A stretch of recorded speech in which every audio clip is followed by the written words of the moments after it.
அஸ்ஸலாமு அலைக்கும் வரஹ்மத்துல்லாஹி வபரகாத்துஹு. முற்காலத்தில்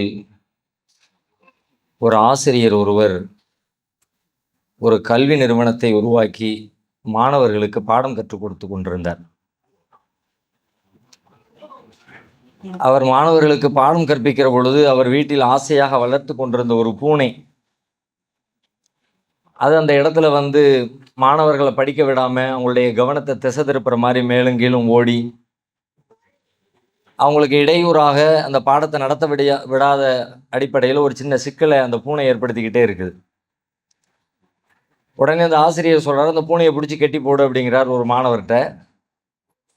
மாணவர் ஓடி சென்று பக்கத்தில் இருந்த வலதுபுறத்தில் இருந்த ஒரு தூணில் அந்த பூனையை கட்டி போடுகிறார். மறுநாள் பாடம் நடத்துகிற பொழுது மீண்டும் அதே மாதிரி பூனை சேட்டை பண்ணுது. மீண்டும் அந்த பூனையை கட்டி போடுமாறு ஆசிரியர் சொல்றாரு. பூனை கட்டி போடப்படுகிறது. அதுக்கு பிறகு வழமையாகவே அது அடிக்கடி பாடம் நடத்துகிற நேரத்துல எல்லாம் வந்து கொண்டே இருக்கிறது. அப்படின்ன உடனே ஒரு மாணவருக்கு வேலையை கொடுத்து, நீ டெய்லி பாடம் ஆரம்பிக்கிறதுக்கு முன்னாடி காலையில் 10 மணிக்கு வகுப்பு ஆரம்பிக்குதுன்னா ஆரம்பிக்கிற நேரத்தில் இந்த பூனையை பிடிச்சி கட்டி போடுறது உன் வேலை. வகுப்பு முடிஞ்சதுக்கு பிறகு அதை நம்ம அவுத்து விட்டுறலாம் அப்படின்னு வழமையாகவே காலம் முழுக்க பாடம் ஆரம்பிக்கிற நேரத்தில் பூனை கட்டப்பட்டு கொண்டே இருக்கிறது. ஒரு குறிப்பிட்ட காலத்துக்கு பிறகு ஆசிரியர் மரணம் அடைஞ்சிடறாரு. அவருடைய மரணத்துக்கு ஒரு சில நாட்களுக்கு பிறகு அவர் ஆசையாக வளர்த்து கொண்டு வந்த அந்த பூனையும் செத்து போயிடுது. பிறகு அந்த கல்வி நிறுவனம் எல்லாமே அந்த ஆசிரியருக்கு அடுத்த நிலையில் யார் அதிகாரத்தோடு இருந்தாரோ அவருடைய கையில் வருது. அவர் ஆசிரியராக வர்றாரு. அவர் பாடம் நடத்துவதற்கான வேலைகள் எல்லாம் ஈடுபடுகிற நேரத்தில் அப்போ மாணவர்கள்ட்ட இருந்து ஒரு குரல் எழும்புகிறது. எப்போதும் நம்ம பாடம் நடத்துகிற நேரத்தில் பூனையை கட்டி போடுவோமே, நம்ம வாத்தியார் அப்படி தான் நமக்கு கற்றுக் கொடுத்துருக்கிறாரு. இப்போ நம்ம எப்படி பூனை இல்லாமல் பாடம் நடத்துறது? ஆமாம், ஆசிரியர் செஞ்ச மாதிரியே நம்ம செய்யணும்னா ஒரு பூனையை தேடிட்டு வாங்க. அப்படியே தேடி 2 நாளாக அலைஞ்சி ஒரு பூனையை பிடிச்சிட்டு பூனையை கட்டி போடப்படுகிறது. பாடம் நடத்துகிறாரு. அப்படியே சில நாட்கள் ஓடுகிறது. அடுத்த தலைமுறை மாறுகிறது. அதுக்கு பிறகு மீண்டும் அந்த பூனையில் அடுத்த ஒரு சர்ச்சை ஆரம்பமாகிறது. அடுத்த தலைமுறை அந்த வாத்தியார் போயிட்டாரு, அந்த பூனையும் போயிடுச்சு. புதிய வாத்தியார் வர்றாரு, புதிய பூனை வருகிறது. புதிய பூனையினுடைய நிறம் மாறுபட்டு இருக்கிறது. இந்த நிறத்தில் நம்முடைய நம்முடைய குரு கருப்பு வெள்ளையில தான் பூனையை கட்டி போட்டாரு. இப்போ நீங்கள் சிவப்பு லைன் வந்திருக்கிறீங்க. அதனால் ஆசிரியருடைய அந்த நோக்கத்திலிருந்து நீங்கள் மாறுபட்டுட்டீங்க, அவருடைய வழிமுறையிலிருந்து மாறுபட்டுட்டீங்க.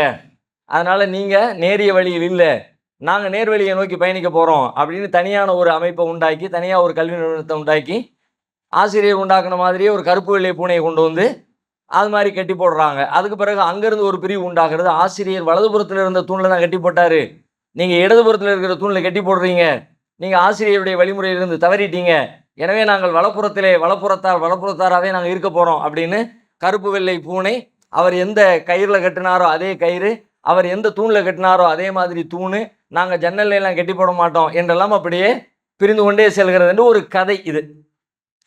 இந்த கதை மேலோட்டமாக பார்க்கிற பொழுது ஒரு கேளிக்கையாக, ஒரு முட்டாள்தனமான தோன்றுகிற ஒரு கதையாக இருந்தாலும், இன்றைக்கு நமக்கும் நம்முடைய வாழ்வுக்கும் நம்முடைய ஷரியத்திற்கும் நம்முடைய மார்க்க நிலைப்பாட்டிற்கும் பொருந்தி போகிற பல்வேறு பாடங்களை கற்றுத்தருகிற ஒரு அருமையான கதையாக நான் இதை பார்க்கிறேன். ஏன் அப்படின்னு கேட்டால், எப்போதுமே ஒரு காரியத்தை செய்கிறவங்க அதை ஏன் செய்கிறோம் என்கிற அந்த நோக்கத்தை தெரியாமல் அந்த செயலை செய்ய ஆரம்பித்தால் அது இந்த நிலையில தான் கொண்டு போய் விடும். முதல்ல ஆசிரியர் ஏன் அந்த பூனையை கட்டினாரு? பூனை கட்டி தான் பாடம் நடத்தணும், பூனை கட்டினா தான் மாணவர்களுக்கு பாடம் படிக்க முடியும், பூனை கட்டினா தான் அறிவு வேலை செய்யும் என்ற நோக்கத்தில் அவர் செய்யலை. பூனையை கட்டி போடாட்டி பூனை நம்ம இடத்துல விளையாடுது, அதனால் நம்முடைய கவனம் திசை மாறுது. ஒரு ஈடுபாடு இல்லாமல் மாணவர்கள் பூனையை கவனிச்சுக்கிட்டே இருக்கிறாங்க. அப்போ இந்த சிக்கல்லேருந்து அவங்களை காப்பாற்றணும்னா ஓடி ஆடி விளையாண்டுக்கிட்டு இருக்கிற இந்த பூனையை கொஞ்சம் நேரத்துக்கு கட்டி போடணும் என்பதுதான் அதனுடைய நோக்கம். மாணவர்கள் கவனமாக படிக்க வேண்டும் என்பதற்காக அங்கே பூனை கட்டப்பட்டது. ஆனால் அதற்குரிய நோக்கம் தவறவிடப்பட்டதனால், கவனிக்கப்படாததனால், ஏன் அதை செய்தார் என்பது புரிந்து கொள்ளப்படாததனால், எப்படி அது ஒரு சடங்காக மாறி போய் அதனுடைய நோக்கத்தை, இலக்கை தவறவிட்டு விட்டதோ, அதே போலதான் இன்றைக்கு நம்முடைய வாழ்க்கையிலும் நம்முடைய மார்க்கம் ஒரு நிலையை பெற்றிருக்கிறது. மார்க்கத்தில் சொல்லப்பட்டிருக்கிற செய்திகள், சட்டத்திட்டங்கள் ஒவ்வொன்றுக்கு பின்னாலும் அல்லாஹ் ஒரு அருமையான நோக்கத்திற்காகத்தான் சொல்லி இருக்கிறான். எந்த நோக்கமும் இல்லாமல் இந்த உலகத்தினுடைய எந்த அம்சங்களும் நோக்கமற்ற அம்சங்களே கிடையாது. தற்செயலான நிகழ்வுகள் உலகத்தில் எதுவுமே கிடையாது. நோக்கம் இல்லாமல், காரண காரியம் இல்லாமல் எந்த ஒரு சின்ன அசைவு கூட கிடையாது. மரத்தில் இழுந்து காய்ந்து விழுகிற ஒரு இலையையும் கூட இறைவன் அறிந்திருக்கிறான் என்று குர்ஆன் சொல்கிறது. ஒமா தஸ்குத்து மின் வரக்கத்தின் இல்லா யஅலமுஹா வலா ஹப்பத்தின் ஃபீ ظுலுமாத்தில் அர்த் வலா ரத்பின் வலா யாபிசின் இல்லா ஃபீ கிதாபின் முபீன்.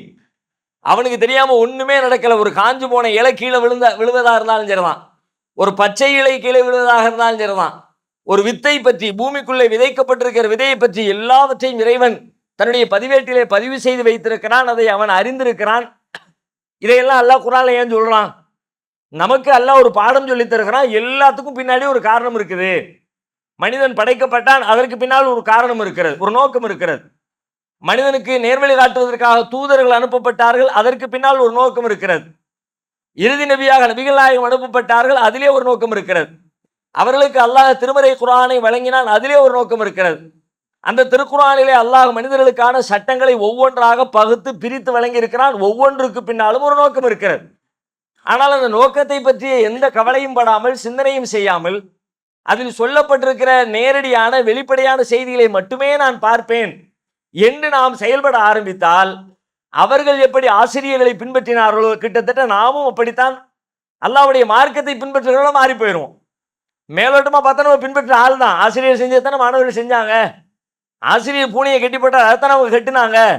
பூனையை கட்டி போடுகிற வேலை வேண்டுமானால் ஆசிரியரும் மாணவர்களும் ஒன்று போல் செய்ததாக தெரியலாம்.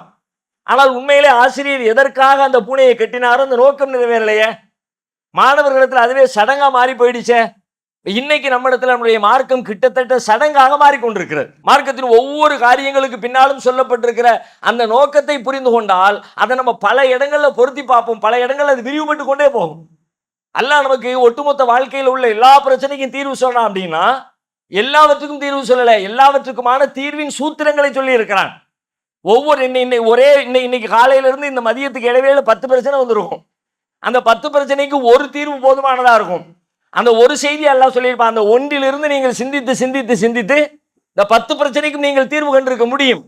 அல்லாஹ் ஒன்றைத்தான் சொன்னால் அந்த ஒன்றை மட்டுமே பற்று பிடிப்பேன் என்றால் மீதி 9ல நீங்க நேர்வழியை தவற விட்டவங்களா மாறிடுவோம் நம்ம எல்லாரும். நீங்கள் கைகளை சுத்தப்படுத்திக் கொள்ளுங்கள், சுத்தமா கையை வச்சுக்கங்க, நீங்க சுத்தமா இருங்க. மார்க்கம் பேசுகிறது. சுத்தமா இருங்கள் என்று சொன்னால் சாப்பிட்டு முடிச்சோன்னா ரசூலுல்லாஹ் கையை சுத்தப்படுத்தினாங்க. நான் கையை சுத்தப்படுத்தினா கை சுத்தமா இருக்குது. நான் சாக்கடையில வேலை பார்க்குறேன், கையெல்லாம் சாக்கடையா போயிடுச்சு, இப்போ நான் என்ன பண்றது? ரசூலுல்லாஹ் சாப்பிட்ட பிறகு தானே கை கழுவுனாங்க. சாக்கடையில் கை வச்சுட்டு கை கழுவலையே. எனவே நான் இதை பொருத்தி பார்க்க மாட்டேன் என்றால், நம்ம பக்கத்தில் ஒரு வண்டி நிற்குது, வண்டிக்கு மேலே கை வைக்கிறோம், கையெல்லாம் தூசி ஆகுது. இந்த தூசியை கழுவுறதா இல்லையா, கை சுத்தமா இருக்கணும் அப்படின்னு அந்த பொது விதியை அதை பொது விதியாக புரிந்து கொண்டால் நான் எங்கெல்லாம் என் கை அசுத்தப்படுகிறதோ அங்கெல்லாம் நம்ம சுத்தம் செய்கிற முடிவுக்கு நான் வருவேன். அது இல்லாம இல்ல சாப்பிட்ட பிறகு மட்டும்தான் சுத்தம் பண்ணுனாங்க, இல்ல மனிதலம் கழிஞ்ச பிறகுதான் சுத்தம் பண்ணுனாங்க, மற்ற நேரத்தில் சுத்தம் பண்ண தேவையில்லை என்று சொல்லி அந்த செயலை, அந்த போதனையை, அந்த சட்டத்தை அதனோடு மட்டும் சுருக்கி கொண்டு அது ஏன் சொல்லப்பட்டது, எதற்காக நபிகளார் சாப்பிட்ட பிறகு கைகளை சுத்தப்படுத்தினார்கள், அது அசுத்தமாகிவிட்டது, எதற்காக மலஜலம் கழித்த பிறகு சுத்தம் செய்தார்கள், அது அசுத்தமாகிவிட்டது. அப்ப அசுத்தமானால் சுத்தம் செய்ய வேண்டும் என்று இதை புரிந்து கொண்டால் எங்கெல்லாம் அசுத்தம் ஏற்படுகிறதோ அங்கெல்லாம் நம்ம சுத்தம் பண்ணுவோம்.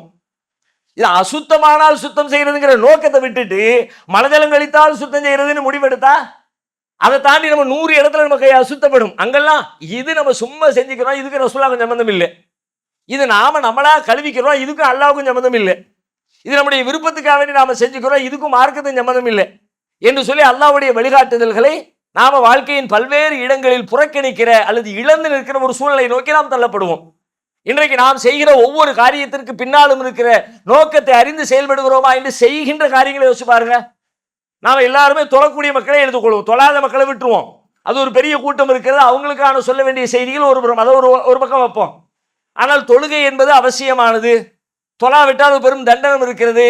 இன்ன ஸலாத்த கானத் அலல் முஃமினீன கிதாபம் மவ்கூதா, தொழுகை என்பது மூமின்கள் மீது நேரம் நிர்ணயிக்கப்பட்ட கடமை. தொழாதவர்களை அல்லாஹ் சக்கர் என்கிற நரகத்தில் போட்டு வேதனை செய்வான்.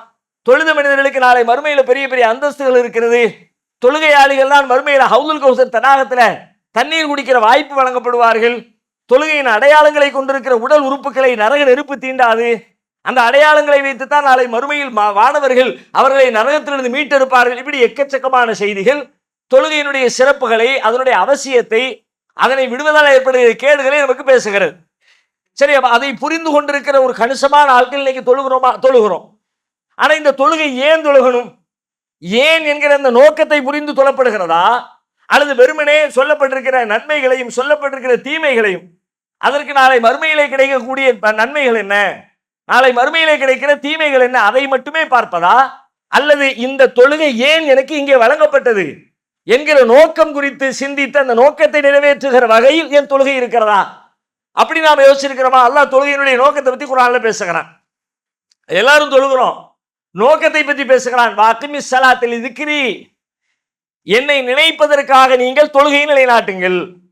நீங்க தொழுகை நிலைநாட்டுங்க. ஏன் தொழுகைங்க தெரியுமா? என்னை நினைக்கிறதுக்காக வேண்டி தொழுவுங்க என்று அல்லாஹ் சொன்னான்.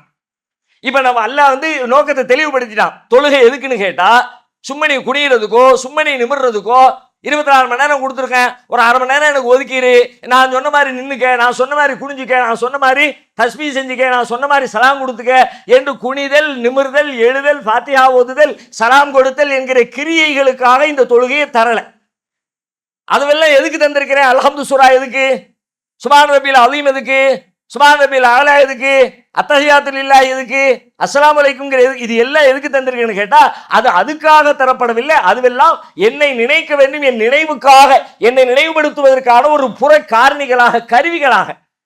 அல்லாஹ்வை நினைக்கிறதுக்கு ஒரு வழி அல்லாஹ் சொல்லி, இப்ப இந்த வார்த்தைகள் வழியாக, இந்த சொற்களின் வழியாக, இந்த முறைகளின் வழியாக, இந்த செய்திகளின் வழியாக, அது வழியாக, அது அல்ல நோக்கம், அது வழியாக அல்லாஹ்வை நினை, என்னை நீ நினைக்கணும், என்னை திக்ர் பண்ணணும், அதுக்கு தான் இதை தந்திருக்கேங்கிறான்.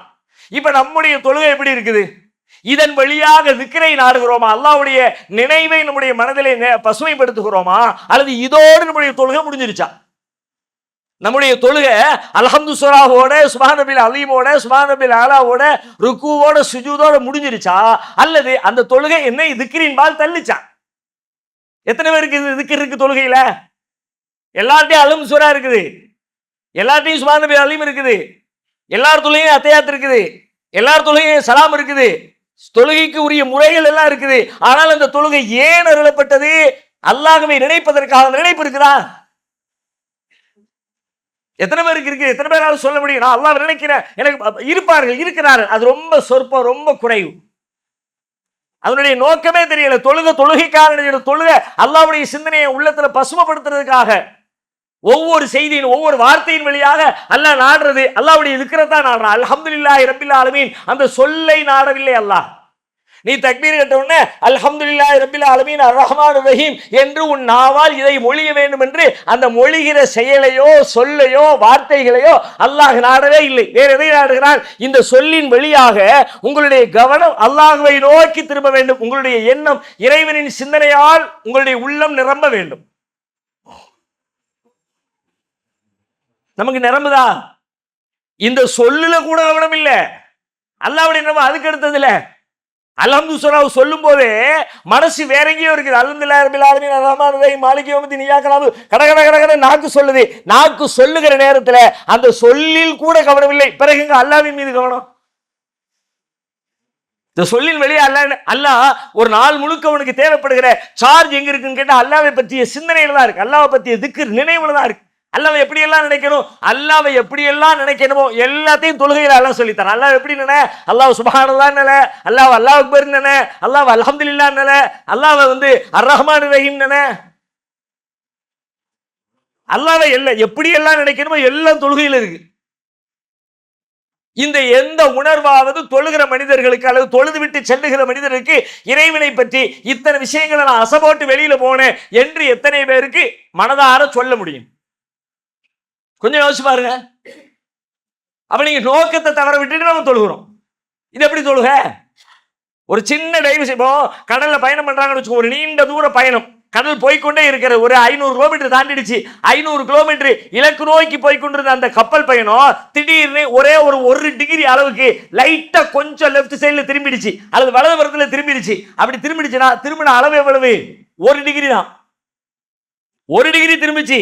ஆனா 1000 கிலோமீட்டருக்கு பிறகு பார்த்தா 1 டிகிரியா திரும்பி இருக்கும். இங்க இப்படி போய்கிட்டு இருந்தது 1 டிகிரி லைட்டா திரும்பிச்சு. 1000 கிலோமீட்டர் கழிச்சு பார்த்தா இலக்குல இருந்து இவன் 5000 கிலோமீட்டர் தள்ளி நிற்பான். திரும்பினது 1 டிகிரி தான். இந்த இடத்துல அவன் திரும்பினது 1 டிகிரி தான் திரும்பினான். இவ்வளவு இப்படி திரும்பினான், போய்கிட்டே இருந்தான்ல, இங்க போய் சேர வேண்டிய இங்க போய் நிற்பான். இப்ப நாம அப்படிதான் திரும்பி நிக்கிறோம். 1 டிகிரி திரும்பல, அப்படியே 90 டிகிரி திரும்பி நிக்கிறோம். எதுக்கு தொழுகைங்கிறதே தெரியாம தொழுதுகிட்டு இருக்கிறோம். பிறகு என்ன தொழுகை? வெறுமனே நாவினால் அசை போடுகிற அல்லாவின் சொற்களை அல்லாஹ் என்ன சொல்ல சொல்ல சொன்னானோ அதை திரும்ப திரும்ப திரும்ப சொன்ன உடனே அல்லாஹ் சந்தோஷம் அடைஞ்சிருவா நீங்க நினைக்கிறீங்களா? அல்லாஹ் வெளி புறச்செயல்களை பார்க்கிற ரப்புல் ஆலமீன் இல்லையே, அவன் கல்பை பார்க்கிறவங்கிறான். கல்புக்குள்ள இது சார்ந்த எந்த அமலும் இல்லை, எந்த சிந்தனையும் இல்லை. திக்ருனாலே என்ன முதல்ல? திக்ருங்கிற திக்ருனா என்ன முதல்ல? திக்ரு என்றால் நினைவு என்கிறோம், அல்லாஹ்வுடைய நினைவு. இப்ப நம்முடைய உடம்புல ஒவ்வொரு செயலையும் செய்யறதுக்கு ஒரு உறுப்பு இருக்கா இல்லையா? பார்ப்பதற்கு உறுப்பு இருக்கிறது. என்ன உறுப்பு? கண்ணு தான் இருக்கு, பார்க்கறதுக்குள்ள உறுப்பு. பிடிக்கிறதுக்குன்னு ஒரு உறுப்பு வச்சிருக்கான் அல்ல. என்ன உறுப்பு? கை தான் பிடிக்கிறதுக்குள்ள உறுப்பு. நடக்கிறதுக்குன்னு ஒரு உறுப்பு வச்சிருக்கான் அல்ல. கால் தான் நடக்கிறது. ஒன்னொன்னுக்கு ஒரு உறுப்பு இருக்குல்ல. ரத்தத்தை பம்ப் பண்ணுவதற்கு ஒரு உறுப்பு உள்ளுக்குள்ள இருக்கு. நம்முடைய ரத்தத்தை சுத்திகரிக்கிறதுக்கு ஒரு உறுப்பு இருக்குது. நம்முடைய உணவை எல்லாம் ஜீரணிக்க செய்யற அதுக்கு ஒரு உறுப்பு இருக்குது. நம்மளுடைய மலத்தை எல்லாம் கொண்டு போய் தேங்க வைக்கிற அதுக்கு ஒரு உறுப்பு இருக்குது. அது அங்கிருந்து வெளியே தள்ளுறதுக்கு அதுக்கு ஒரு உறுப்பு இருக்குது. ஒன்னொன்னுக்கு ஒரு உறுப்பு இருக்குல்ல. திக்ருக்குரிய உறுப்பு எது? திங்கிறதுக்கு உறுப்பு இருக்குது, பார்க்கறதுக்கு இருக்குது, செமிக்கிறதுக்கு இருக்கு, சிறுநீர்களுக்கு இருக்குது, மலங்களுக்கு இருக்கு, எல்லாத்துக்குமே இருக்குது. இப்ப திக்ருன்னு சொல்றமே இதுக்குள்ள உறுப்பு எது? நம்ம எல்லாரும் சொல்லுவோம், அம்மா நாக்க வச்சுதான் இருக்கணும், சுப்ஹானல்லாஹ் சுப்ஹானல்லாஹ் சுப்ஹானல்லாஹ் சுப்ஹானல்லாஹ் சுப்ஹானல்லாஹ். இது திக்ருக்குரிய உறுப்பா? இது திக்ருனா என்ன? சொல்வதற்குரிய உறுப்பு நாக்கு. திக்ருனா நினைப்பதற்குரியதுல. நினைப்பதற்குரியது நாக்கா? நினைப்பதற்குரியது வாயா? நினைப்பதற்குரியது பல்லா? வாயை வச்சு நினைக்க முடியாது, கல்பை வச்சுதான் நினைக்க முடியும், உள்ளத்தை வச்சுதான் நினைக்க முடியும். அப்ப உள்ளத்துக்குள்ள சம்பந்தப்படாத அல்ஹம்துலில்லாஹி ரப்பில் ஆலமீன் அர்ரஹ்மானிர் ரஹீம் அது எந்த தாக்கத்தை உங்க கல்புக்குள்ள ஏற்படுத்தலாட்டி நீங்க தொழுகையின் நோக்கத்தை நிறைவேற்றல. நோக்கத்தை நிறைவேற்றாட்டி அவ்வளவுதான். அவங்க அறிவாளிகளா புத்திசாலிகளா? மாணவர்கள் சண்டை போட்டுக்கிட்டாங்கல்ல, மாணவர்கள் பிரிஞ்சு போனாங்கல்ல, ஆசிரியர் பூனையை கட்டின மாதிரி நானும் கட்டுவேன் பூனையை தேடி பிடிச்சி அலைஞ்சு கொண்டு வந்து கட்டுனாங்களே, அவங்க அறிவாளிகளா முட்டாள்களா? அவர்கள் முட்டாள் என்று சொன்னால் அதைவிட மோசமான ஒரு செயலை அல்லாஹ்வின் பெயரால் மார்க்கத்தின் பெயரால் நோக்கத்தை தவற விட்டுவிட்டு தக்பீர் கட்டுவது, குனிவது, அல்ஹம்து சூரா ஓதுவது, சலாம் சொல்வது இதுதான் தொழுகை என்று தொழுது கொண்டிருக்கிற நான் மட்டும் அறிவாளிகளா? தொழுகிறவர்கள் தம்முடைய தொழுகை உண்மையிலே தனக்கு பலன் தருகிற தொழுகையாக மாற வேண்டும் என்கிற எண்ணமும் ஆர்வமும் இருந்தால் தொழுகை முறையை நீங்க மீள் பரிசீலனை பண்ணுங்க. எங்க மிஸ்டேக் பண்றோம்னு யோசிங்க. நீங்க உங்களை நீங்களே சீர்திருத்தாமல், உங்களை நீங்களே மீள் பரிசீலனைக்கு உட்படுத்தாமல் உங்களை வேறு யாரும் மாத்தவே முடியாது. மாத்தவே மாட்டான், அல்லாவே மாத்த மாட்டேன்டா. உங்க தொழுகையை நீங்க தான் காப்பாற்றணும். இன்னல்லாஹ லா யுகையிரு மா பிகௌமின் ஹத்தா யுகையிரு மா பிஅன்ஃபுஸிஹிம். யாரையும் அல்லாஹ் தன்னை தானே மாத்திக்காத எந்த சமுதாயத்தையும் அல்லாஹ் மாத்த மாட்டான்ட்டான். என்னை மாத்தணும்னா நான் தான் முயற்சி எடுக்கணும், என் தொழுகையை கரெக்ட் ஆக்கணும், அது நோக்கத்தை நிறைவேற்றணும். அந்த தொழுகை தன்னுடைய நோக்கத்தை நிறைவு செய்யணும்னா தொழுகை ஏன் அதுக்கான காரணத்தை அறிஞ்சு அந்த நோக்கத்தை அறிஞ்சு அந்த நோக்கத்தை நிறைவேற்றுகிற தொழுகையாக என் தொழுகை இருக்குதா அப்படின்னு செக் பண்ண வேண்டிய பொறுப்பு என்னை சார்ந்தது. தொழுகைக்கு மட்டும் இல்லை, அல்லாஹ் வழங்கி இருக்கிற எல்லா மார்க்க செயல்பாடுகளும் இப்படிதான். நீங்க நோக்கத்தை தவற விட்டீங்கன்னா வெறும் செயலை பிடிச்சிட்டு சண்டை போட்டுக்கிட்டே இருக்கணும். கரணகாலுக்கு கீழே ஆடை அணிவது பெருமையோடு அணியக்கூடாது, அணிஞ்சா பாவம், அது நரகம் நிறைய இருக்கு, நிறைய பேசப்பட்டிருக்கு. கரணை காலுக்கு கீழே துணி அப்படியே இழுத்துக்கிட்டு வராதீங்க, பெருமையோடு நடக்காதீங்க. இப்ப ஒருத்தருக்கு கரண காலுக்கு கீழே ட்ரெஸ் போகுது, ஆனால் அவருடைய மன உணர்வுல எந்த பாதிப்புமே இல்லை, பெருமையை தரலாது. அந்த காலத்திலையும் சரி இந்த காலத்திலையும் சரி ஒரு ஆடைகளை அப்படியே ரொம்ப கீழே இழுத்து விட்டுட்டு மன்னர்களுக்கு பின்னாடி எல்லாம் அப்படியே படமா பெரிய ஆடையா இருக்கும், பின்னாடி புடிச்சுக்கிட்டு போறதுக்கெல்லாம் ஆட்களை வச்சிருந்தாங்க. தரையை இழுத்துக்கிட்டு வரும், பின்னாடி அந்த ஆடையினுடைய மிச்சத்தை தூக்கிட்டு வர்றதுக்கு ஆட்களை வச்செல்லாம் மன்னர்கள் காலத்துல உண்டு. பெருமையின் அடையாளமாக. நான் எப்படி தெரியுமா, மற்ற எவன்ட்ட இப்படி ஒரு ட்ரெஸ் இல்லை, நான் வச்சிருக்க ட்ரெஸ் தான் ட்ரெஸ், நீ எல்லாம் என்னடா ட்ரெஸ் போட்டிருக்க எனக்கு இருக்குதே அப்படிங்கிற அந்த மன உணர்வு தான் அங்க பிரதானம். ஆடை என்பது ஒரு குறியீடு. இப்ப நம்ம என்ன பண்ணிட்டோம், ஆடையை பிடிச்சுக்கிட்டோம். ஆனால் இந்த ஆடையினால் ஏற்படுகிற அந்த குறியீடு எங்கெல்லாம் பொருந்ததோ அந்த எல்லாம் ஹலாலு, இந்த ஆடை மட்டும் ஹராம். ஒரு அம்மா கல்யாண வீட்டுக்கு போறாங்க, 100 பவுன் சங்கிலி அப்படியே கழுத்து நிறைய அள்ளி போட்டுட்டு போய் நிக்கிறாங்க. உள்ள போகும்போது அவங்களுக்கு அப்படி ஒரு பூரிப்பு. மற்ற ஆட்கள் எல்லாம் பாக்குறாங்க, 2 பவுன் 5 பவுன் சின்ன நெக்லஸ், இத்தனோண்டி ஒரு தோடு, பாக்குறதுக்கே ரொம்ப பஞ்ச பராரி, நம்ம தான் பெரிய ஆளு, 100 பவுன் நகையை போட்டுட்டு போய் நிக்கும் அப்படியே ஒரு கெத்தா அந்த அம்மாவுக்குள்ள உள்ளத்துக்குள்ள ஏற்படுற அந்த ஃபீல் இருக்குதே. இந்த ஃபீல் ஹராம் ஹலால் யாராவது பேசுறோமா? யாரும் பேச மாட்டேங்க. பெருமைங்கிறது நம்ம ஆடையோட மட்டும்தான் வச்சிருக்கோம். நம்ம வச்சிருக்க பெருமை என்னன்னா, நீ கரணைக்கு கீழே ட்ரெஸ் போட்ட பெருமை, தங்க நகை அழகுக்கு போட்டு போ, மார்க்கம் தடுக்கல, ஆனா அதை போட்ட உடனே பெருமை வருது, பிறரை இழிவாக்குறது உணர்வு வருது அப்படின்னா இது எப்படி ஹராமோ அதுவும் ஹராம். உனக்கு